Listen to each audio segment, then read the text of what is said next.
Tu sens cette force en toi. Cette voix qui murmure que tu es fait pour plus, que tu pourrais accomplir bien plus. Tu n'es pas seul. Chaque jour, des millions de personnes ressentent ce décalage entre leur potentiel et leur réalité. La différence entre ceux qui rêvent leur vie et ceux qui vivent leurs rêves, c'est l'action.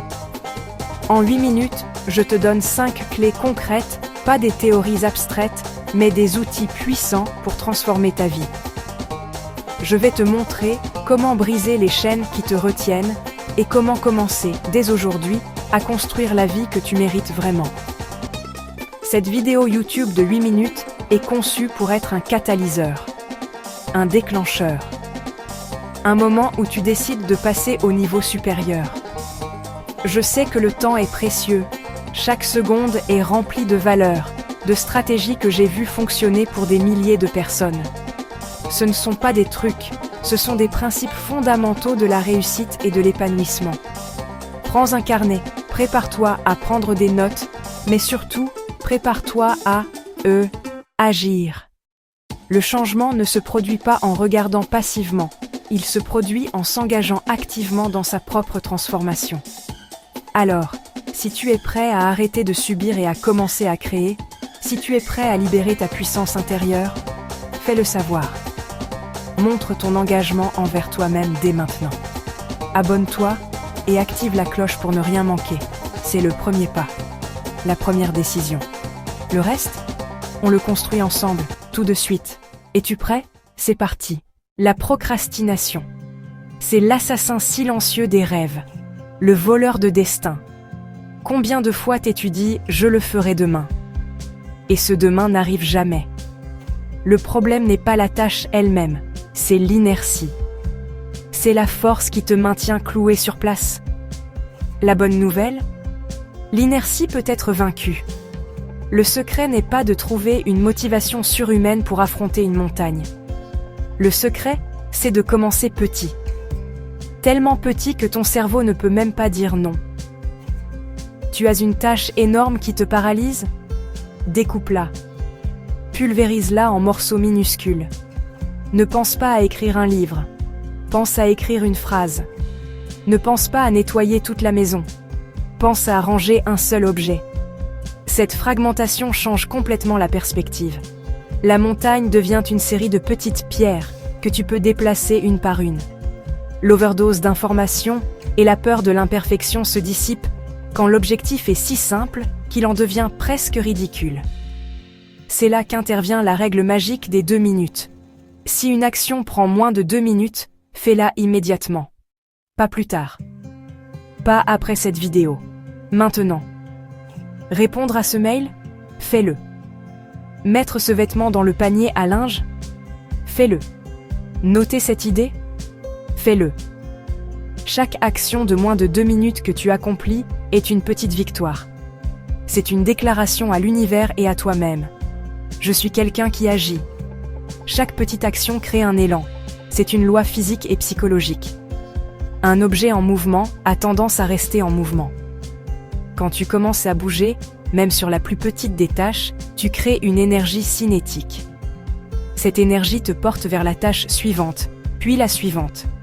Le plus dur n'est pas de continuer, c'est de commencer. Utilise la règle des 2 minutes pour déclencher ce mouvement initial. Comment commences-tu ta journée?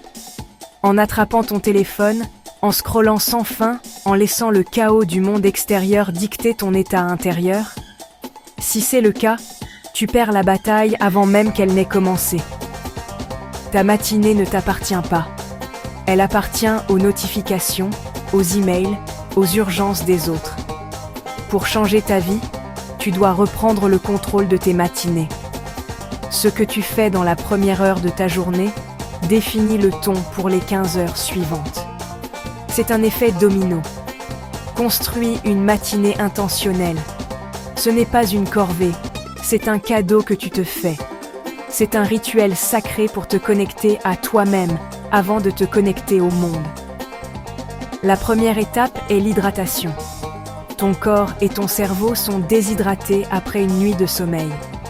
Avant le café, avant quoi que ce soit, bois un grand verre d'eau. C'est simple, mais c'est un signal puissant.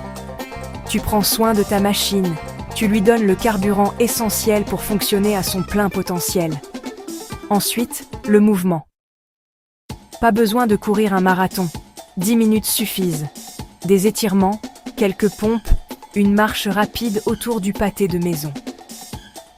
L'objectif est de réveiller ton corps, de faire circuler le sang, de libérer des endorphines.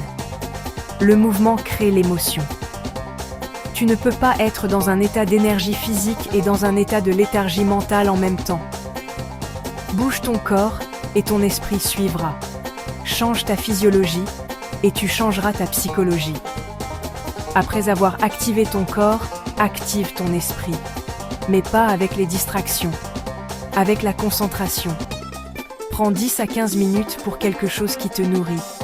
Ça peut être de la méditation pour calmer le bruit mental.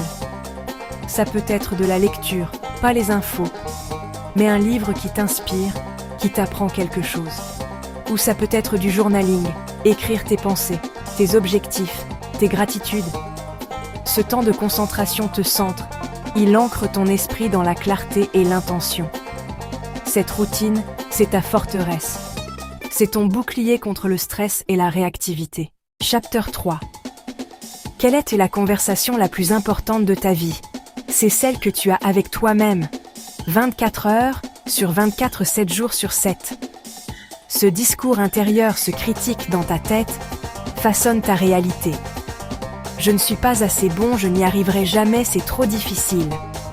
Ton subconscient prend ses ordres pour argent comptant et fait tout pour que ça devienne ta réalité. Il sabote tes efforts pour prouver que tu as raison. Pour changer ta vie, tu dois changer ce dialogue. Tu dois devenir le gardien de ton esprit. Les affirmations positives sont l'outil le plus puissant pour cette reprogrammation. Ce n'est pas de la pensée magique, c'est un entraînement mental. Comme à la salle de sport, tu répètes pour renforcer un muscle. Répète des affirmations pour renforcer de nouvelles voies neuronales et de nouvelles croyances sur ce qui est possible. La clé, bien les formuler. Premièrement, utilise le présent. Ne dis pas « je serai confiant ». Dis « je suis confiant ». Ton subconscient ne connaît que le maintenant. Parle comme si c'était déjà une réalité. Deuxièmement, sois bref et percutant. Je suis une force inarrêtable. V6. Je suis une personne qui, quand elle le décide, a la capacité de surmonter les obstacles. L'énergie doit être concentrée. Troisièmement, l'affirmation doit être crédible pour toi. Si tu es fauché et que tu te répètes « je suis milliardaire », ton esprit rejettera. Commence par quelque chose que tu peux croire. Par exemple, chaque jour, j'attire de nouvelles opportunités financières. Ou, je suis capable et intelligent, et je trouve des solutions créatives pour améliorer ma situation. L'affirmation doit créer une émotion positive, pas un sentiment de mensonge. Le moment idéal, le matin, juste après le réveil. Le soir, juste avant de t'endormir. À ces moments, le voile entre conscient et subconscient est le plus fin. Répète-les à voix haute, avec conviction. Chapter 4. Un rêve sans plan n'est qu'un souhait. L'énergie suit l'attention. Si tu n'as pas de cible claire, ton énergie se disperse dans toutes les directions. Tu es occupé, mais pas productif. Tu tournes en rond. Avoir des objectifs clairs, c'est comme donner une adresse GPS à ton subconscient. Il sait exactement où aller et commence à filtrer toutes les informations et opportunités pour t'y amener. Mais la plupart des gens fixent mal leurs objectifs. Ils sont vagues, comme « je veux être riche »,« je veux être heureux ». Pour qu'un objectif devienne une force motrice, il doit être SMART. C'est un acronyme puissant. S pour spécifique. Ne dis pas « je veux perdre du poids ». Dis « je veux perdre 10 kg de graisse corporelle et gagner 2 kg de muscles ». La clarté est le pouvoir. Que veux-tu exactement? M pour mesurable. Comment sauras-tu que tu as atteint ton objectif? Perdre 10 kg est mesurable. Être en meilleure forme ne l'est pas. Tu dois pouvoir suivre tes progrès. A pour atteignable. L'objectif doit te challenger, te sortir de ta zone de confort, mais il doit rester dans le domaine du possible pour toi, maintenant. Vouloir devenir astronaute en 6 mois si tu n'as aucune formation est une recette pour l'échec et la démotivation. L'objectif doit t'étirer, pas te briser. R pour réaliste. Relevant, pertinent. L'objectif est-il pertinent pour ta vie? Est-ce vraiment ce que tu veux? Ou est-ce ce que la société, tes parents, tes amis attendent de toi? L'objectif doit être aligné avec tes valeurs profondes pour que tu aies l'énergie de le poursuivre. Et enfin, T pour temporellement défini. Un objectif sans date limite est un rêve mort-né. Je perdrai 10 kilos d'ici le 31 décembre, chapitre 5. La dernière clé est peut-être la plus importante, car elle détermine comment tu réagis à tout ce qui t'arrive. C'est la mentalité que tu adoptes. Il y a 2 types de mentalité. La mentalité fixe, la mentalité de croissance. La mentalité fixe croit que tes talents, ton intelligence, tes capacités sont figées. Face à un défi, la peur de l'échec est paralysante. J'ai échoué, donc je suis un échec. La mentalité de croissance croit que tout peut être développé par le dévouement et le travail. L'échec n'est pas une condamnation, c'est une information. C'est un feedback. Il ne te dit pas « tu es nul », il te dit « cette approche n'a pas fonctionné, essaie autre chose ». C'est un changement de perspective qui change absolument tout. Les défis ne sont plus des menaces, mais des opportunités d'apprendre et de grandir. L'effort n'est pas un signe de faiblesse, mais le chemin vers la maîtrise. Comment cultiver activement cette mentalité? Premièrement, change ton rapport à l'échec. Vois-le comme un apprentissage. Quand quelque chose ne se passe pas comme prévu, au lieu de te blâmer, pose-toi la question. Qu'est-ce que j'ai appris de cette expérience? Comment puis-je faire mieux la prochaine fois? Chaque obstacle devient un professeur. Chaque erreur devient une leçon précieuse que tu n'aurais pas pu apprendre autrement. Deuxièmement, cherche activement le feedback. Les personnes à mentalité fixe fuient la critique. Les personnes à mentalité de croissance la recherchent. Elles savent que les critiques constructives sont des raccourcis vers l'amélioration. Demande à des personnes de confiance, à des mentors, comment tu pourrais t'améliorer. Ne le prends pas personnellement. Prends-le comme une donnée brute pour t'aider à progresser. C'est un signe de force, pas de faiblesse. Troisièmement, célèbre le processus, pas seulement le résultat. La mentalité fixe ne se réjouit que lorsque la ligne d'arrivée est franchie. La mentalité de croissance trouve de la joie dans l'effort, dans le progrès, dans la persévérance. Célèbre le fait que tu as fait ta séance de sport, même si tu n'as pas encore perdu tes 10 kilos. Célèbre le fait que tu as écrit une page, même si le livre n'est pas fini. Le progrès, aussi petit soit-il, est la preuve que tu avances. Outre, nous avons vu ensemble 5 clés puissantes. Vaincre la procrastination, forger une routine matinale, reprogrammer ton esprit, fixer des objectifs clairs et cultiver une mentalité de croissance. Mais savoir n'est pas suffisant. Le pouvoir ne réside pas dans la connaissance. Il réside dans l'action. Toutes les stratégies du monde ne valent rien sans l'engagement de les appliquer. La question n'est plus comment, la question est quand. Et la seule réponse acceptable est maintenant. Le changement ne commence pas demain. Il ne commence pas la semaine prochaine. Le changement commence par une décision.